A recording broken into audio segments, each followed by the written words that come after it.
നമ്മുടെ അടുക്കളയിലുള്ള സാധനങ്ങളൊക്കെ വെച്ചിട്ട് അടിപൊളി ഫേഷ്യൽ വീട്ടിൽ ചെയ്താലോ. ഞാനിവിടെ ക്ലെൻസിങ്ങും സ്ക്രബും ഫേസ് പാക്കാണ് ഉണ്ടാക്കാൻ പോകുന്നത് കേട്ടോ. ക്ലെൻസിങ്ങിനായിട്ട് ഞാൻ നമ്മുടെ തൈരാണ് എടുക്കുന്നത്. തൈരിൻ്റെ ഗുണം പ്രത്യേകിച്ച് പറയേണ്ട ആവശ്യമില്ലല്ലോ.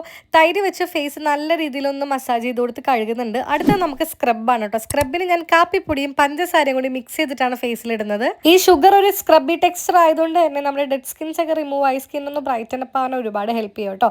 അങ്ങനെ ഫേസ് ഒക്കെ നല്ല രീതിയിൽ മസാജ് ചെയ്ത് വാഷ് ഔട്ട് ചെയ്ത് വരുന്നുണ്ട്. അടുത്ത നമ്മൾ ഉണ്ടാക്കാൻ പോകുന്ന ഫേസ് പാക്കാണ്.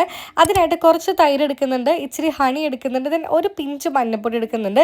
നല്ല രീതിയിൽ മിക്സ് ചെയ്യുക, എന്നിട്ട് ഫേസിൽ അപ്ലൈ ചെയ്ത് കൊടുക്കുക കേട്ടോ. ഇതെൻ്റെ ഫേവറേറ്റ് പാക്കാണ് ആൻഡ് ഓൾസോ നല്ല എഫക്റ്റിംഗ് ആയിട്ടുള്ള പാക്കാണ് കേട്ടോ. ഒരു 5 മിനിറ്റ് പാക്ക് ഫേസിൽ വെച്ചതിന് ശേഷം ഞാൻ നേരെ മസാജ് ചെയ്തിട്ടാണ് വാഷ് ഔട്ട് ചെയ്യുന്നത്. And this is the final look. എനിക്ക് നല്ല റിസൾട്ട് ഉണ്ടായിട്ടുണ്ട്. സ്കിൻ ഇൻസ്റ്റന്റ് ആയിട്ട് ബ്രൈറ്റൻ അപ്പ് ആയിട്ടുണ്ട് ആൻഡ് ഫേസിലുള്ള ഡാർക്ക് സ്പോട്ട്സ് ഒക്കെ റിമൂവ് ആയിട്ടുണ്ട്.